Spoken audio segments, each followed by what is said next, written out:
Which is your favorite day of the week? Band 5 answer, Saturday. I don't have to work. Band 8 answer, I'd have to say Saturday, mainly because it's the one day where I can really take my time with things. No rushing, no schedule, just breathing room, you know? Same preference, completely different score. In this episode, I'm going to show you how to turn the most boring topic in IELTS, your weekly routine, into Band 8 gold. And this is genuinely one of the most common Part 1 topics. I'm Felicity, that's Anthony, and welcome to episode 17 of IELTS Speaking Podcast. If you've ever panicked because the examiner asked about your schedule, you're in the right place. Look, Part 1 questions about your week sound easy. What do you do on weekdays? Do you prefer mornings or evenings? What's your favorite day? But here's the problem. Because they're easy to understand, students think they can answer them without any strategy, and they end up giving these flat, one-sentence answers that scream Band 5. Which is frustrating because Part 1 is your first impression. Exactly. And the advice you're hearing today comes from over 10 years of real examiner experience. I've listened to thousands of Part 1 answers about weekly routines, and I can tell you, the candidates who score highest aren't saying anything special, they're just saying it in a more sophisticated way. So what are we covering? 3 techniques that work for any routine question. First, always explain your reasoning. The word because is your best friend. Second, use contrast to show range. Comparing weekdays to weekends instantly elevates your vocabulary. And third, add personality. Phrases like, I'm definitely more of a, make your answers memorable. Let's get into it. All right, so let's start with the most common mistake. Students hear a question like, what's your favorite day? And they give a one-word answer with minimal explanation. Something like, Saturday, because I don't work. What's wrong with that? It answers the question. It does, technically, but Part 1 isn't just about answering, it's about demonstrating fluency and range. A one-sentence answer tells the examiner nothing about your English ability. They're sitting there thinking, okay, can this person actually speak, or do I need to drag every word out of them? So even though the questions are simple, Your answers shouldn't be. Not complicated, just developed. And that's where Technique 1 comes in. Technique 1. Always explain your reasoning. This is the simplest upgrade you can make. Whatever your answer is, follow it with because or mainly because or the reason is. Let me show you the difference. Question. Do you prefer weekdays or weekends? Band 5. Weekends. I can relax. Band 7. I'd definitely say weekends, mainly because that's when I can actually switch off from work mode. During the week, I'm constantly thinking about deadlines and emails, but on Saturday morning, I can just breathe, you know? No alarm, no rushing. It's the only time I feel genuinely relaxed, that's so much better, and you're not saying anything complicated. right? I'm just explaining why I prefer weekends. The content is simple. Everyone prefers weekends for similar reasons, but I'm using phrases like switch off from work mode and genuinely relaxed, and the contrast during the week, but on Saturday. That's what scores points. So the magic word is because. Or any reasoning phrase. The reason is mainly because, I think it's because, what I love about it is, all of these signal that you're about to develop your answer, which is exactly what examiners want to hear. Let's practice one. Say it with me. Mainly because, go on. Mainly because, good. Start using that after every Part 1 answer. Quick reminder, if this is clicking for you, hit subscribe. We release new episodes every week with strategies exactly like this. And check the description box below. We've put all the key phrases from today's episode there, so you can copy them straight into your notes. We're always adding new resources down there, so it's worth a look. All right, technique 2. Use contrast to show vocabulary range. This is particularly powerful for routine questions because they naturally invite comparison. Weekdays versus weekends, mornings versus evenings, this week versus last week. Why does contrast help? Because it forces you to use a wider range of vocabulary and structures. Watch this. Question. What do you usually do on weekdays? Basic answer. I go to work, I come home, I watch TV, I sleep. That's just a list. Now here's the contrast version. Well, my weekdays are pretty structured compared to my weekends. I'm usually at the office by 9 and I don't get home until around 7. So weekday evenings are mostly about winding down, maybe cooking something simple, catching up on a show.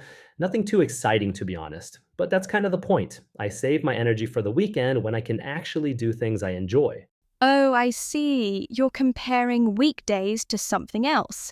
Exactly. I said compared to my weekends, and I save my energy for the weekend. That comparison shows I can link ideas and use more complex structures. Here are the contrast phrases you need.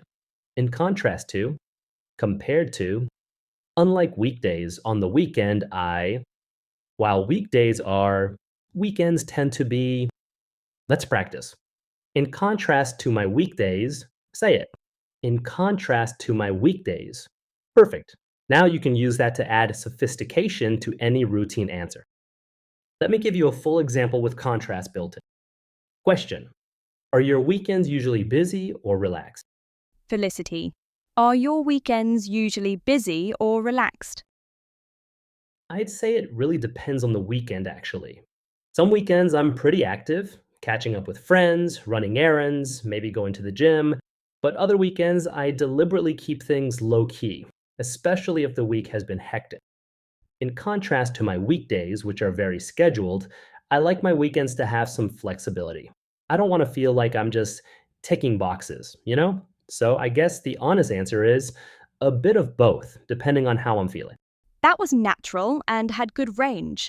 And notice I didn't commit to just busy or just relaxed. I said it depends and explained both scenarios. That shows I can handle nuance even in part one. All right, technique three: add personality. This is what separates memorable answers from forgettable ones. Examiners hear hundreds of people say, I like weekends because I can relax. What they don't hear often is someone who sounds like an actual human being with preferences and quirks. What do you mean by personality? I mean phrases that reveal something about who you are. Things like, I'm not really a person. What I look forward to most is, if I'm being honest, I've always been the type who, these phrases make your answer feel personal, not generic. Let me demonstrate. Question: do you prefer mornings or evening? Generic: I prefer evenings. I'm not tired in the evening. With personality: oh, I'm definitely more of an evening person. I've never been one of those people who springs out of bed at 6 a.m. ready to conquer the world. For me, it takes at least 2 cups of coffee before I'm functioning properly. But by evening, I hit my stride. That's when I feel most creative and energized, That sounds like a real person. right? And examiners appreciate that. It's more interesting to listen to, and it naturally produces more complex language because you're actually thinking about your answer, not just reciting something memorized. Let's practice. I'm definitely more of a, say it. I'm definitely more of a, good. Use that to start any preference question. Okay, let's do a rapid fire role play. I'll be the examiner and ask you typical part one weekly routine questions. Ready? Let's do it. Do you usually do on weekends? It varies quite a bit, actually. If the weather's nice, I'll try to get outside, maybe go for a hike or just walk around the neighborhood. But if I've had a demanding week, I tend to be more of a homebody. Catching up on sleep, maybe cooking a proper meal instead of the quick stuff I throw together during the week. I'd say the one constant is that I try to avoid anything too scheduled. Weekends are my time to just go with the flow. Is there anything you don't like about weekdays? If I'm being honest, the commute is probably my least favorite part.